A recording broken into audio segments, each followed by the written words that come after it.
Now let's look at this problem. In a geometric series, the first term, yeah, I want to, write the comma here. The first term is 12, and the second term is 8 minus x. Come on, period. The sum to an infinity of this geometric series has a finite value. Find the possible values of x.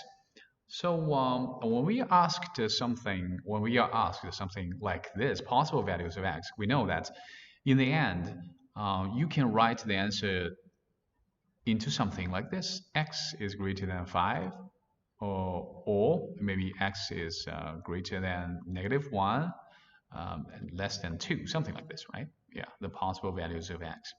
And it seems like we can use this very important condition here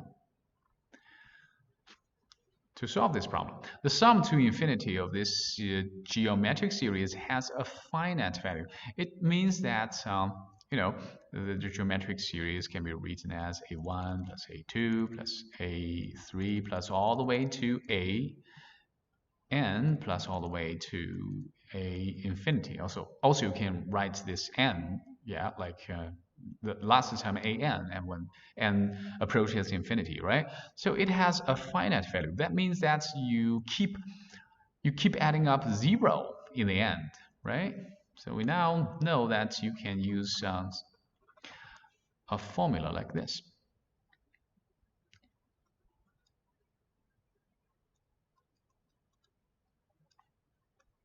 It has a finite value, can be written as a over 1 minus r.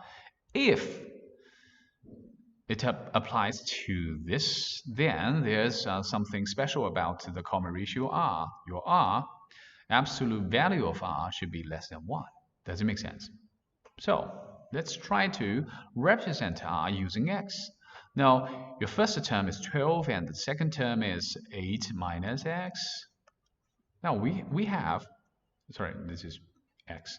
Now, in the geometric series, we know that the common ratio r is going to be a2 over a1. It is also equal to a3 over a2, also equal to ak plus 1 over ak. Does it make sense? Right? Yeah. Now, we have a2 here, 8 minus x. And our a1 is 12. So we have something like this. So sorry, this should be x. Does it make sense to you? It should. Now we've got 8 minus x. The absolute value of it is less than 12. Does it make sense? Yeah.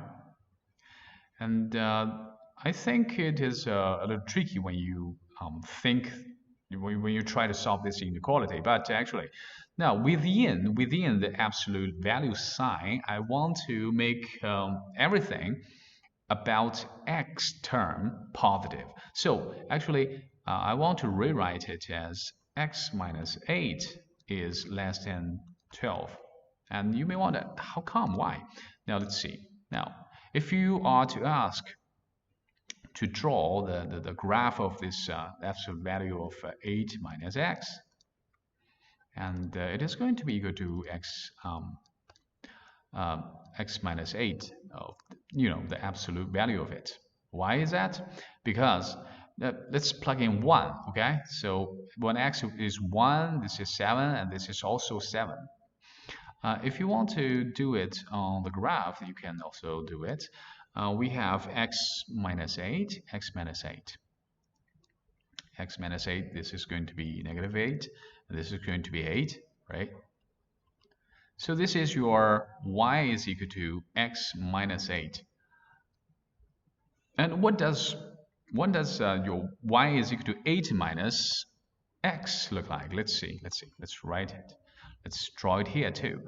Y is equal to 8 minus x. 8 minus x. So it should look something like this. When x is 0, y is 8. This is 8. And when y is 0, x is 8. Yes.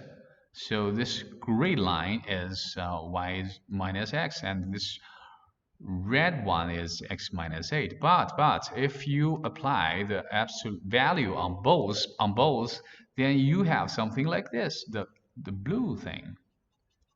So the blue thing now is your 8 minus x.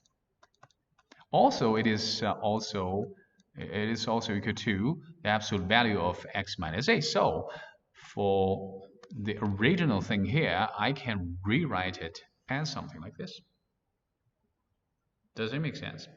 Now, we want to get rid of the absolute value sign. So we can write something like this, I guess. So it's going to be x minus 8 is greater than negative 12, less than 12. And then we have x is greater than negative 4, and it should be less than 20. Does it make sense? If it doesn't, let's see. We are still going to use this, the absolute value of something here. Now let's use this color. This is 8, and this is 8. And we all agree that this red line here is your y is equal to absolute value of x minus 8. Let's see if it is it. 0. Yeah, I think so. I think so. It has this kind of shape, right? And now we want it to be less than 12. So where is your 12? Your 12 should be here. This is 12, right? If that is less than 12, then your x value should be something like this. This should be the range of your x. Does it make sense? Because your y should be less than 12. Okay. So we have already found the possible values of x. Okay.